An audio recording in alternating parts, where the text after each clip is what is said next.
சர்ச்சைக்குரிய சமய போதகர் டாக்டர் ஜாக்கிர் நாய்க்கிற்கு மலேசிய குடியுரிமை வழங்கப்பட்டதாக சமூக ஊடகங்களில் வலம் வரும் செய்தியை உள்துறை அமைச்சர் டத்தோஸ்ரீ சைஃபுடின் நசுத்தியோன் இஸ்மாயில் நிராகரித்தார். தற்போது சமூக ஊடகத்தில் வலம் வரும் இந்த தகவல் ஒரு பழைய செய்தியாகும். இது 6 ஆண்டுகளுக்கு முன் பதிவேற்றம் செய்யப்பட்ட ஒரு பொய் பதிவு என்று அவர் சொன்னார். இது ஓர் அவதூறாகும். மலேசியர்களுக்கு ஒரு தவறான தகவலை சொல்லி சினமூட்டும் ஓர் அரசியல் நாடகமாகும் என்று அவர் மேலும் தெரிவித்தார். ஜாக்கிர் நாய்க்கிற்கு நிரந்தர குடியிருப்பு அந்தஸ்து மட்டுமே உள்ளது. மலேசிய குடியுரிமை பெறும் நோக்கம் அவருக்கு இல்லை. தமக்கு இங்கு குடியுரிமை வேண்டாம் என்று அவர் தம்மிடம் கூறியிருப்பதாகவும் சைஃபுடின் நசுத்தியோன் கூறினார்.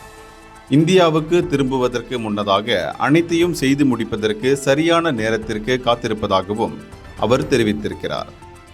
இதனிடையே ஜாக்கிர் நாய்க்கை இந்தியாவுக்கு நாடு கடத்துவது குறித்து மலேசியா சிந்திக்கவில்லை என்று பிரதமர் டத்தோஸ்ரீ அன்வார் இப்ராஹிம் கடந்த ஆகஸ்ட் மாதம் தெரிவித்திருந்தார்.